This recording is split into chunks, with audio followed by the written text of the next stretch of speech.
Welcome to Brush and Banter, the podcast where creativity meets real-life hustle. Brought to you by Zibra, we go beyond perfect brushstrokes to explore the messy, magical, and meaningful side of being an artist. I'm Bree Hansen, crafter at heart, creative cheerleader, and president of Zibra. I'm Annie Bolding, muralist, designer, lover of all things that sparkle, and founder of It's a Disco Day Designs. And I'm Lauren Cooper, muralist, designer, creative mama, and founder of Rosemont Lane Design Studio. We're here to bring you conversations with working artists, practical tips to grow your creative business, and a built-in painting companion for your next project. So grab your favorite Zebra brush, pop in your headphones, and let the banter begin.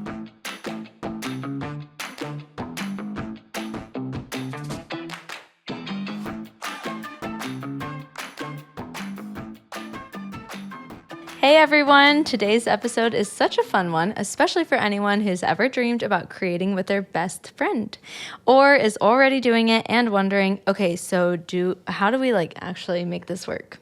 Yes. Today we're joined by a duo that we adore, the creative minds behind Off the Walls Murals, Caroline and Tianna.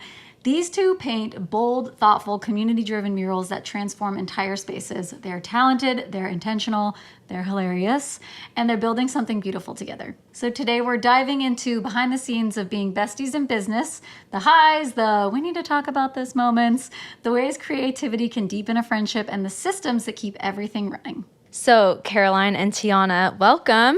Thank you for having us. We're excited to be here. Before we dive into all things bestie business, let's start with your world today. For listeners who might be new to your work, can you give us a quick intro? Who are you, how Off the Walls started, and what your creative world looks like right now? Yeah. So it started, honestly, just she moved in next to my mom. So she's my mom's neighbor. We met at the pool over a couple drinks. And literally within 2 hours, we're like, we should start a mural business together. Total strangers. Yeah, total strangers. I mean, but I would say within a month, we were like popping champagne, picking our name, and being like, this is going to be such a fun little side hustle. And it turned into our full-time job. I left my corporate job 1.5 years ago. So now, we paint, we're full-time. I want to say we paint 5 days a week, but we've been working on just painting 3 days a week or 4 days a week, and then doing office work and designing the other time. So we're kind of still balancing that out, but that's pretty much what our world looks like right now. Oh my goodness. And just because you mentioned it, you have to tell the story of how you guys came up with Off the Wall. Yeah. It sounds like one of those oh, duh, that's an amazing mural name, but I'm curious as to how you guys got there. It was an online name generator, and it was actually really funny. We had popped a bottle of champagne. We were still basically strangers at this point, and also conjoined twins. We got an online name generator, and we put in some keywords about what we do and our business and stuff. And it came up with the top 2 contenders before Off the Walls Murals was Lord of the Colorful Tigers was option 1. What was the other one? I already forgot. Honest Artist Club. We're so honest. And then Off the Walls Murals. And so we were like, that actually works. And then we drank champagne and laughed about the other 2. So that is how we got our name.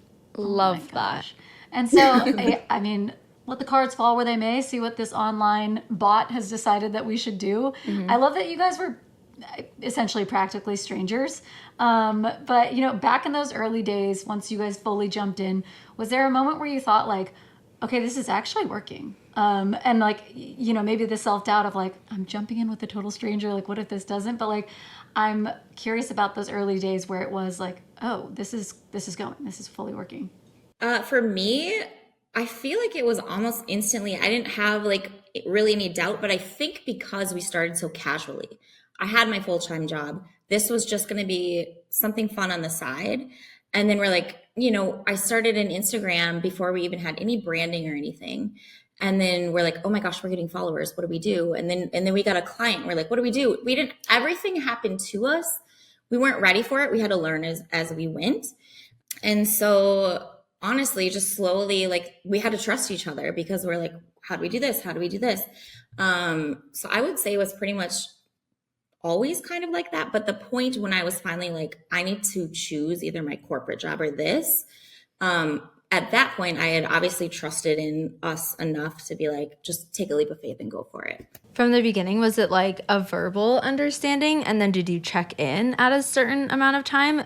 Or did you guys make a contract? Like, how do you go about that? No, it literally just happened. I mean, I wish I had a better answer. I wish I could be like, yeah, we had a contract and we were really like sophisticated about it. No, we actually, so I had done murals in Houston before I moved here. She had done one in her garage. So we made this Instagram with our previous work. I was also a commission painter before that. And then, so we got this client. We didn't know how to collect payment electronically. We didn't have an email address, like nothing. It all just kind of snowballed and happened before we were like, quote unquote, ready.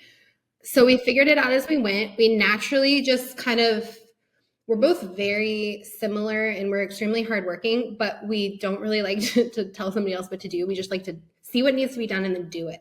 And so that kind of, luckily, I think is part of the reason why we're successful is because we just kind of each see what needs to get done and do it. We have progressed a lot in that. Like there was a lot of clunkiness in the beginning, but we didn't really talk about it. We didn't really sit down and look at, okay, how is this going to play out? Because I don't think either one of us realized it would get to what it is now. It just kind of organically happened. I still think, I mean, you mentioned like, oh, I wish that there was a better answer. I think that still is like a very valid answer just from our experience too, working together. Like when I first worked on a project with Lauren, it was all like unspoken. It just became very clear of like, okay, this is what you're going to do and this is what I'll do. And this is where I know I do my best work and this is where you're going to shine. And like, it just all sort of continues to like unfold in front of you. And then by the next project, it was like, oh, okay, I know Annie's going to do like the setup. I know she's going to get everything laid out and organized. And then Lauren's going to come in and start projecting. Like it just like things where I know that this is the step that Lauren's going to take. And I'm sure that that's kind of how you guys felt too, of like, okay, this is the job that's going to get done. And I'm just going to jump in and make it happen. We actually had somebody laugh one time. They were like, I don't understand. They were watching us paint. They were like, I don't understand how you do that. Because we would just organically like bounce around across the whole mural without even speaking to each other. And we'd be working in the same square foot. And they're like, how is this happening? Like, I don't know. It just happens. We just both pick up a brush and just do what needs to get done. And we work really well together. It just happened. I saw this literally it was probably a meme, but like those like science fact memes. But it was saying that studies show that our brain waves do sync up with best friends and people that we spend proximity do not with. get me started on that. So the joke about one ping pong brain cell going back and forth is very real because our brain waves do sync up when we're spending time with somebody. And so I think that that's probably what's happening with you guys is that like the brain waves are just happening and you're moving and like magnets. You guys are just... It's a validation that like it is like symbiotic. We actually joke about that all the time too. And I've seen exactly what you're talking about and I'll send it to her on social media. And we're always like, we're working on our telepathy right now. So, One time it was funny. I don't even remember where we were at, but we walked out of this place and we both in the exact same cadence at the exact same time breathed in the exact same way. And then we laughed and then we said the exact same thing after. We're like, what is happening? Like, I don't even know it's actually how you kind can of create that. Weird how often that happens. When it comes to painting together, Annie and I will like be on the wall and then suddenly I'm just like right next to her and I'm like, I'm sorry, I don't know how this happened. There's like a whole wall that she could work on. Oh, yes. Square inch. Yep. Like she's painting right beneath me on the ladder and I'm above and I'm like, there's a whole wall. We could we're still all... I'm borrowing your brain. It doesn't matter how large the mural is. We will be like, somehow find a way to be together. Not on purpose. It just happens. So I kind of want to shift gears here and talk about, building a business with a bestie. I know you guys started as, essentially strangers, but has evolved into a really strong friendship. But starting a business obviously comes with like a lot of those big conversations up front. And I know you mentioned like you kind of just jumped in, but, especially jumping in when the person across from you is somebody that you now like love and trust. What early conversations do you remember having around like the expectations or money or, like leaving your full-time job? Like how did those kind of honest conversations start to unfold between the two of you? Some of the early conversations we had. So I was a staff accountant and I also have a marketing degree. So I naturally kind of took on that side. She was a graphic designer, so she naturally kind of took on that side. So it was very easy for us to just kind of naturally fall into our own roles in it. But I do think that one of the things that was really important for us was we had talked a lot. We're dreamers, both of us. And so we had a lot of conversations about what we wanted to do, what the purpose of this was. Like, giving back is huge for both of us.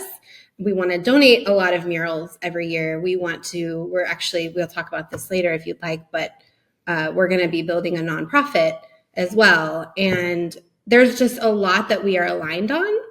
And we had a lot of these pie in the sky conversations early on of like, where could this go? And, these conversations that don't even feel like possibilities at the beginning. And we were so aligned in that way that it just was very easy for us to naturally kind of build towards that together. It's the same tone, which is it just kind of was obviously meant to be, and you guys trusted the fact that there was a lot of that, like, just ease in your relationship, and so you were able to create that and make that just seamless, which is awesome. In a relationship, you obviously don't want to be tit for tat, but like, if you're the only one cooking or cleaning in your house, like, you're going to kind of take note of that.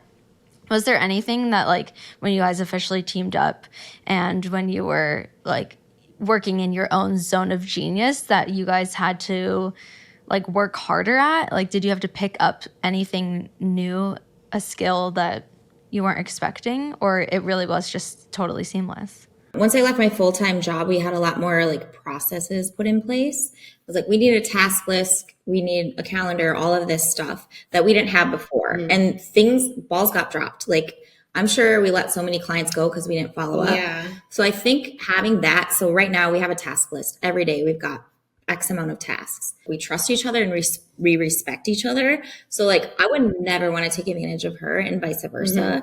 So I think because we have that, if it was anyone else, I would have like way more processes in place. Yeah. And I think we're both really like people pleasers, and we are hard workers. And so we don't ever want to be the one that's doing the least amount of stuff. Like, both of us are this way. So it's like, I can trust that she's working really hard and I also am. We're both willing to step in when the other person needs, to take less. And so it very ebbs and flows like that pretty naturally, I think. Sounds just like a really good mutual respect for each other's time and each other's effort. Is there something that you guys do, like monthly meeting or a quarterly meeting or like a once a year like vacation or something to like keep up the momentum and like the morale, if you will? We went to Rooted. We're going to Rooted again. Oh, yay. We try to do like our travel, like we say our girls trips, like we just went to Las Vegas, but it was for work. But we're like, this is basically a paid girls trip. So we went out after we painted for 10 hours and we go out and have fun. So like, I will say we do stuff like that. Realistically, I think that's a brilliant idea. We actually scheduled ourselves in September to not paint and do a growth month because we have a lot of goals for this next year. We're launching our nonprofit. There's a lot of things at play right now. And so we're like, you know what? We're going to take the entire month of September. Did we? No, but we did talk about it and we actually scheduled it in our calendar, and then we overscheduled ourselves with painting because we're really bad at saying can't say no. However, that is on the docket for next year, hopefully. And to add to like the team building part, so we do have some employees that work underneath us, like not underneath us, but like, so we do all the designing, we do all the meetings, but they'll install for us, like they'll help us paint. Awesome. So we did an escape room this year, which was really fun. That is fun. Eyes for all of us. Too scared to do an escape room. I was too. Okay, I love scary things. Nope. She hates it, but she was in Europe when we got to pick, and I chose the scary room. I was like, you are kidding me. I confessed to her. I was like, I'm sorry, but I chose the scary room. Oh my gosh. You didn't get to say. That is some for sure team bonding. Yeah.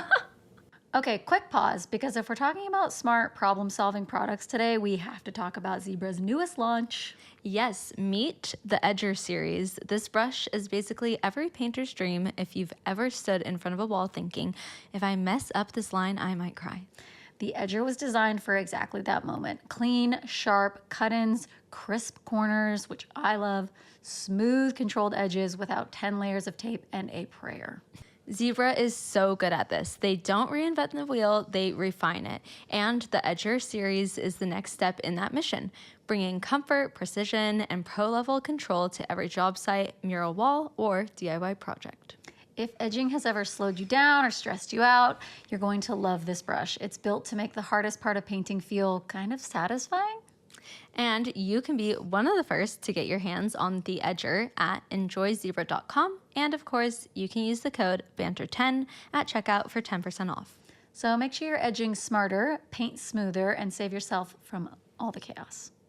You mentioned it, and I think that this is a good time to segue. I mean, we are curious to hear about this nonprofit and, you know, the donations of murals that you guys have mentioned. So we'd love to have you share a little bit about maybe what that looks like and what the future holds. Yeah, so one of our things is we like to donate murals. We've recently started doing interior decorating as well and doing whole room transformations. One of the first conversations I think we had was we really want to do murals and room transformations for children's hospitals, Like cancer wards, anyone that like domestic violence shelters, anyone that like really needs kind of a pick-me-up. We've done things for like the Make-A-Wish Foundation, the United Way, things like that. We did paint for Children in Crisis, which is a local children's. It's a foster care system, but Foster they're care. really unique. They have like their whole like own neighborhood and stuff, and they offer counseling and stuff like that. It's a really cool organization. The whole idea is we want to be able to paint for these people and not charge them. And we do that. We actually just recently donated a mural there, but we want to be able to do more than we are capable of doing in our schedule because we can only do a few per year at this rate. And so in order to expand that and offer that nationwide, we are going to be starting a nonprofit where people can donate. And then once we've hit the X number of dollars, we can go do room transformations in like the foster care rooms and things like that, children's hospitals, and donate that to the organization for free. But obviously, we're partnering with people who want to donate. That's incredible. You literally just, I was going to say, that's incredible. But I mean, especially because, I mean, as muralists, like we know truly the value of what paint can do to a space and how it can just completely transform how you feel when you're in that room or you're in that space. And so it's exciting to know that you guys are going to be, you know, changing lives and donating walls to people who really could benefit from that. So I love that's a great mission and it's like an exciting one. Yeah, we painted for the Make-A-Wish Foundation twice, and that was kind of what really sparked the conversation, I think, was just seeing the impact it made on the family and that we were a part of it. And we wanted to do more. Like if we had our way, honestly, every mural that we ever do would be donated to somebody. Like that's what we've talked about so many times is we just want to make an impact and make a difference because I feel like we've been blessed with a talent that needs to be used for good. 1000%. For anybody who truly feels called to paint, all of us would say like, I would do this for free. Yeah. I would do this like, and there is a world where like to some degree that's true, where these people don't have to pay for it. But you as an artist and as a working professional do still get paid. And so I love this concept of, you know, community fundraising and community building because there's enough resources in the world for everybody to win, honestly. Yeah, speaking of, is there any like brands, paint related or otherwise, that have been like you want to shout out, like more than helpful in terms of donating for you guys? Or like have you made any of those connections where you're like, oh wait, like muralists should know that like so-and-so company gives back and like wants to help too? So off the top of the head for me, I don't know if you can think of anything else, but Sherwin-Williams has donated a few times for us, awesome. Specifically for Make-A-Wish. And we're really close with a lot of like our rep and stuff. So if we contact them and tell them about our projects, they've been really good about donating. We have local people that have donated, like construction companies and stuff. I did recently hear though that Zibra has partnered with some of our friends from Rooted that have done communities. We've never even thought about, you know, talking to you guys, but Ask away. yeah, it's really cool to see like the most recent Make-A-Wish one that we did. We had 2 different local construction companies partner with us because we designed the entire space, which included new flooring and it included us knocking out a doorway to build. He was in a wheelchair, so we wanted to get the wheelchair from his bedroom to the bathroom seamlessly. So we took out carpet, put down a floor, and built a larger opening. So 2 different construction companies actually joined us to help with that. Amazing. Well, I do want to shift gears a little bit and talk about the blending of styles. And so obviously creatively, it's 2 of you working together and working to create something cohesive. How do you merge both of your artistic perspectives when designing or executing a new mural? So I think that we kind of have a unique position because we both have very different styles naturally. I came from more of like a semi-realistic commission painting background. She was more illustrative graphic design. And so that allows us to do a huge range of projects, which we really, really like. And so we basically take all of the notes from the client when we design, but we give them 2 design concepts. And so honestly, a lot of times, like we will obviously design with the style that they're looking for, but they have our own take on them. And I feel like half the time they'll take parts of my design and parts of her design, and then we combine them. And the ones that we combine are always our favorite. Every time we install them, they're our favorite. We like doing mixed style stuff a lot of times. And so I feel like that just kind of naturally happens. Sometimes it leans more towards her wheelhouse. Sometimes it leans more towards mine. I love that. You guys get a lot of effortless blending. I know, feel like like, it this sounds is- like everything was in the stars, just aligned to make it very seamlessly Honestly, blended. As you guys are continuing to grow, Off the Walls is just gaining some traction. Obviously, your friendships had to grow with it, and that does sound like it's been taking a lot of intentional conversations. What sort of boundaries or systems do you think that you guys put in place to protect the business as you're growing while taking into consideration that it is a friendship as well? So we have boundaries for like our personal lives. I don't know if we have any between us. Maybe we should. Maybe we should. I don't know. I think, I mean, together we've kind of decided, like, so for example, like we used to work weekends and nights and everything. I don't know if this is what you're asking, but we've together decided to put a boundary. Like we're going to, I want to say like a 9 to 5, but it's not really. Sometimes it's like 6 to 5 or whatever. But we don't work super late into the evenings. We both have little kids. So we make sure that we have family time. Like we both decided together, like we still need time with our family. We're not working weekends anymore, unless it's like the occasional like live painting or something, or we have to go out of town. We try to make sure that we have time for our family still. Boundaries between us too, we're just kind of figuring it out as we go. Like this year, we were like, we don't have a vacation policy in place. Like, what if one of us takes off 2 months and one of us only takes off a week? So we like I said, as we go, we added a sheet where we can write down, so it's like somewhat fair. We are figuring it out as we go. But like with the vacation thing, that was great because I had a pretty long vacation last summer. So then we just traded off time. Like she went after or before or after, I don't even remember. And then, so she went on vacation and then I took care of everything. And then I left and she took care of everything. We just kind of tried to keep things even in that regard. Speaking of fairness, it sounds like you just talked about kind of doing 50-50 with pricing, which I feel like is everyone's question. So that's like your payout method. But when it comes to like dreaming big for clients and when it comes to like pricing your work, do you guys align on that? Or do you guys push each other to like reach higher, and how does that work? We typically do align, but we do have, it's a conversational and it's always changing. So last year after Rooted, we were like, let's raise our prices a little bit. So we did. And then just recently, like we've been doing more, not like a dead set, this is your price. We've been giving a price range. And we have a form that we have people fill out that like we ask their budget, we ask like their goals for the project. So we'd be like, you know, for this amount, you can get this. You can go anywhere from small focal piece to like large giant wall. And like all, like just recently I was doing research on like trying to come up with packaging, and I brought it up to her and she's like, yeah, that's a good idea. And so like, or she'll come up with an idea and bring it to me, and it's just a conversation. So we'll talk it out. And then even if we have like a little bit of a different opinion, we'll come up with a middle ground. So I feel like it's typically been pretty seamless. Yeah. Neither one of us have such a strong opinion that we outweigh the other. It's kind of like, whatever, like we'll try it. We'll see if it works. Sometimes we'll be like, let's try it your way. And then we'll be like, Yeah. that was dumb or that worked. And then, we'll switch it up. Okie dokie, it's that time again. Don't cry over spilled paint, where we admit some wildly questionable things. We read from the DMs your real life fails, moments, flops, and I cannot wait to dive into this one for you guys. It is actually a special treat. Voice memo this time. There's a lot of emotion behind this one. So this is from none other than one of our previous guests, Kyle, and enjoy. Recently, I had a client waste my time for about 3 months.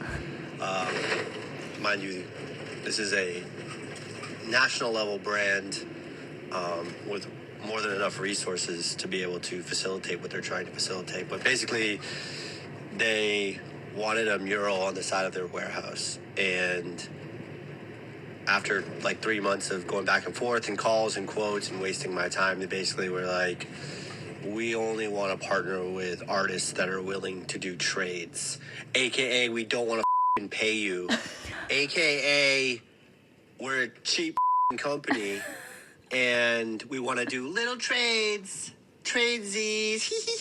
Like this is some kind of bartering system. Crazy.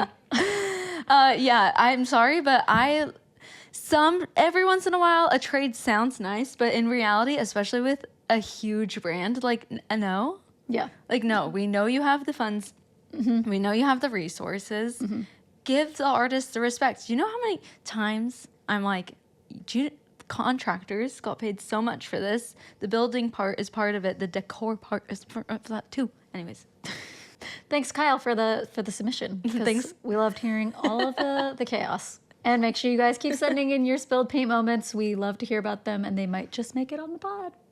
I'm replaying this little golden nugget that I think I heard right. So on your forms, you have your ranges, and then within that range, you said that you explain a little bit about like what you get within that range, because obviously everyone is always picking the lower range on my end, and whenever someone picks like the middle or the higher, I'm like, heck yes. But everyone's doing like the 3 to 5K range, which is my lower range right now.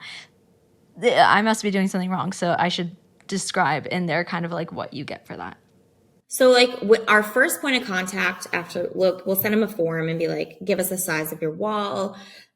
What's your budget? And a lot of times people are like, I don't know. So we'll be like, we'll quote the whole wall. And a lot of times it doesn't match with their budget, right? We'll be like, well, your wall's 10 grand, but you have a 3K budget or whatever. But like, here's full coverage, here's full detail. And then we have like, I mean, this is skimming over half of our process. We have like it depends on their style, right? Because we have different styles. Like something quicker to install would be cheaper. Something more detail and more like compact would be more expensive. So after we discuss that more in detail with them, then we can kind of give them a range, be like, because we don't want to lose them to their budget if it's still reasonable. So we'll be like, here's where you can get like the most bang for your buck. This is like high impact. Or be like, if you have, a smaller budget, like we don't say it like that, but like, if you have like a $2,000 budget, you can still get something really awesome. And this is what we can do for you. We've quoted some really massive projects before and we're like, oh, okay, that was scary. I feel like we actually have the opposite problem. Like we always undercut ourselves. We're like, you know what? We actually could have gotten more for this project. And so we've just recently started to be like, no, like we know our worth, we know our value, we know what other people are charging, even though the price tag might be bigger than we are personally comfortable spending. Like if we were going to buy this mural, we are not our ideal client. We are not these corporations that we're painting for. And so we have to try to take ourselves out of the equation, which I think was, especially early on, kind of a sticking point for us in pricing. We're like, we are not a big company with these budgets. So seeing these numbers that we're quoting feels scary. So then we would undercut ourselves, get the project, and we're like, what are we doing? I feel like that's such a wonderful aha moment. I'm not my ideal client. Because obviously, yeah, sometimes I've quoted projects where I'm like, oh my God, that was so high, it scared me.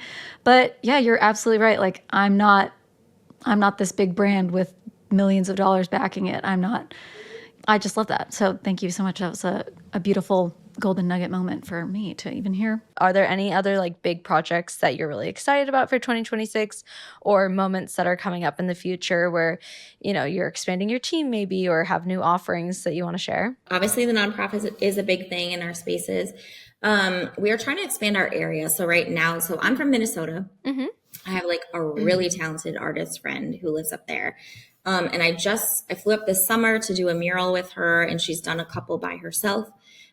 So I would like to, well, both of us, we would like to expand in that area and get that going. So like Cool.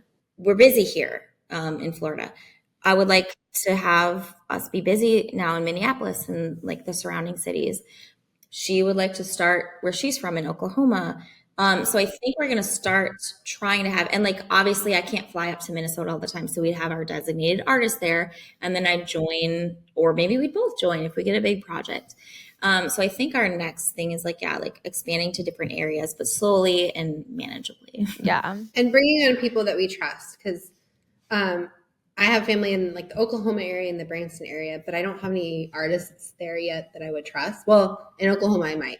But we don't want to just bring on anyone that could tarnish our reputation, you know. And so finding artists that we can train underneath us, work with, see the way they talk to clients, the way they, you know, hold themselves at the job site.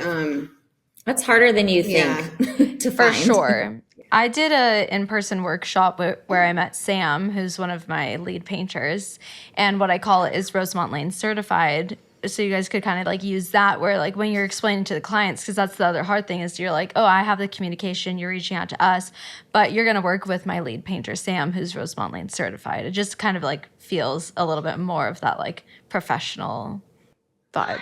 I love that. Thank you for sharing that with us, because that is one of the things they're like, well, how do I know this person's going to be great? And I'm like, well, we literally vet everyone, but we don't have any word for it or anything. That's great.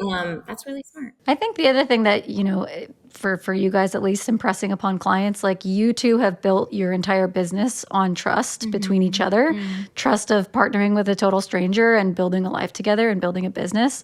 And so impressing upon them, like we would only bring on people that we trust. That is a pillar of our business. It's a value that we hold really high. And so it makes sense that you want to obviously bring on people in these different communities because, yeah, when you're working across the country, like you have to have trust in the assistants that you're bringing on. So whenever we bring on anybody, we'll go through an entire, you know, Word doc of this is what we expect from you, line by line. And it is a lot, but it's because we've built our reputation and our brand a specific way, the way that we do things. And so we kind of only want people that fit in line with that. And that is difficult to find, but once you find them, then hang on to them. That's no different than any of, you know, some big tech company. Like when I was working in tech, it was like, okay, for this job interview, I have to be able to showcase that I can hit X, Y, and Z points. And if not, then I don't get the job. That's, you know what I mean? Like that's what the standards that we're holding many other industries to. Why would we not hold them to our painting businesses as well? So, and I do think it is kind of tricky in the art industry because a lot of artists, you know, paint from the heart and when they want to and at the speed and pace they feel like it. And it's like, that's great and it has its place. But as a business and someone who is booking days, like they're not booking days because we're here and we have to get in and we have to get out. And we have a very specific process that we follow. And so we do have to kind of hold our artists and ourselves to a higher standard in terms of how much coverage can you do per day? How quick can you get in and get out? How clean can you leave the space? Stuff like that. And so that's why I don't hate a flat rate for like paying assistants, because then they can kind of do it on their own time and they're not charging you hourly. And then suddenly you feel like you're encroaching. Because I feel like that's what happens when you grow. Like there was a point my assistant never intended for this, but like I felt like I like was a part of her livelihood in a way, and it was just like this emotional financial relationship that I had never been in or like didn't even realize I was going to be in starting a business. So there's so many little points, like making sure you add taxes on top of like what you're going to pay out people, because you can't just like completely pay out of pocket because then you're getting charged for the payment that you're making type of thing, you know. One last question before we jump into our other segment. I know a lot of our listeners do dream of partnering with a best friend, but worry about like the what ifs. What's one piece of advice that you guys would give to someone considering teaming up with a bestie? Make sure, like for us, I think the reason that it works is we trust each other, we respect each other, and we know how to communicate with each other. I mean, if you don't have trust or respect, I feel like that's like the most important thing. Then you're going to want all those documents. And then why are you even partnering with someone? Because like, I'll just be by myself at that point. And I would add to that to have conversations early on what the trajectory of the business looks like to each of you. Because if I was like, I want to stay home and paint 2 hours a day, twice a week, and only take on projects I love, and she's like, I want to build a national brand. We are not good partners. Yeah, good and point. like Right. so you need to have similar, it may not be exact, but having those conversations early on of like what you want to do with the growth of your business over time, over the long term. Yeah. If you align at least mostly, then I think you have a really good shot. But if you're like wildly, polarized, then maybe that's a conversation that you would be better off going at it alone. And then not being afraid to enter into the hard conversations like we talked about earlier. Get into a process of doing that. If you have to set like a weekly schedule to sit down and talk about things, do it. But get really comfortable being uncomfortable, because then the more frequent you're able to have those, even just minor conversations, the easier it is to trust that person. And then, if there is something larger that happens down the road, that person is going to be open and honest with you and give you a fair shot at like working it out. I hear the theme work wife almost, Sorry. I hear the theme work wife because, it's just I would argue to say it's better than a marriage, but that's just me. The soulmates are truly, they come in many forms. But that's great advice. And I'm sure that there are lots of our listeners out there who are going to be taking it in. Mm-hmm. So it's time now to move to our favorite segment, one of our favorite parts of the show, the golden moment. So this is where we ask our guests to share something that they felt that was golden this week. So maybe it wasn't perfect, not polished, but just something meaningful and golden that's happened for you guys. There was a man here in like the Destin area that went missing and lost his life. His name was Jeremy Carmichael. Just everybody followed the story and prayed, and just it was just a big deal. It really impacted our area. And we had an anonymous donor reach out to us and offer to pay for a mural in his honor. So it was a wall that didn't exist, right on the water next to the boat that he worked on. He worked there.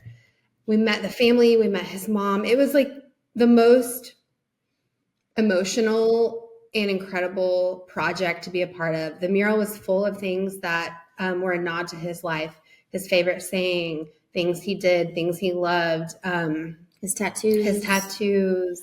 And it was truly a gift for us as well as for the family, and then everybody who gets to see it. And so that was, I think, one of our favorite projects from this year. We originally had like a way larger wall picked out. But the company was like, we're going to demolish this in a couple of years. So they randomly picked this spot for this wall. Yeah. I'm getting chills just talking about it. That was like the coolest moment, because like they were so kind and so like appreciative of it. But his mom told us that they literally picked unintentionally the dock that he used to like boat out of. What a gift to be able to, just give back to a family that's gone through so much and give back to the community. And now you get to give it to our lovely listeners who get to share in the moment with you. So thanks for sharing the golden moment. Yeah, thank you. So Caroline and Tianna, thank you so much for joining us today. Your partnership, both as artists and as friends, is such a beautiful reminder of what's possible when creativity and connection come together. And hearing how seamless you guys work together, your trust, and sharing some of those golden moments that you've shared together too, and just being able to talk about creating with your bestie, we really appreciate it. Yeah. So thank you for having us. It was fun. Thank you. Yes, of course. We're so happy. For everyone listening, make sure you go and follow Caroline and Tianna. Where can the listeners find you guys? We're at Off the Walls Murals. I will say walls with an S because everyone calls us Off the Wall. You see the arrow?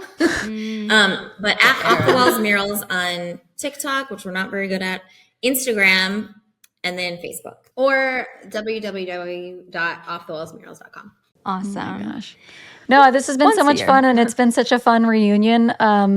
I got to literally live with you guys at last year's conference at Rooted, which was just so funny, just being thrown into like a tiny cabin with like 5 women that I've never met before. And it was you guys. And I think there was one bathroom for like 6 of us to share. Yeah, I still remember us laughing about like I don't know what we were doing, and you came out and you're like, you guys are weird. Like, First of all, I speak the truth, okay, and I stand 10 toes down on that. But no, it was just so funny because it was like listening to just like chuckling kids who just get the joke, and they're just in on it with each other. And I remember like, yeah, we shared a bathroom, and so like I would be standing in there like washing my hands, and I could just hear you guys on the other side of the door like giggling at all times of the day. And so it was so fun to have the reunion. Well, being so not so serious, and then also showing up. Weren't you in like the front row? Yes, every day. Every day. Oh, yeah, front You were center. like, I am Because we're sat overachievers in for this class. info. We'll be in the front and center again next year. Oh my I gosh. love it. I'm so excited. Well, we're excited to see you there. Yes. For everyone listening, don't forget to tag us at Zibra Painting in whatever you're working on. We love to see our community bring their ideas to life. Yes, and we will be back soon with more brush and banter. Until then, keep creating, keep collaborating, and remember, don't cry over spilled paint. Thanks, guys. Thank you. Bye. Bye. Thank you. Thank you for listening to the Brush and Banter podcast, brought to you by Zibra. We're so grateful you're a part of the creative community. Gearing up for your next project? Head to enjoyzebra.com to grab your new favorite brushes, designed for comfort, precision, and serious creative flow. Be sure to follow Zibra Painting on Instagram for painting tips, artist features, and more. If you enjoyed our banter, subscribe on YouTube or wherever you get your podcasts, and don't forget to leave a 5-star rating and review. Now, go make something beautiful. We'll be here when you need a little banter.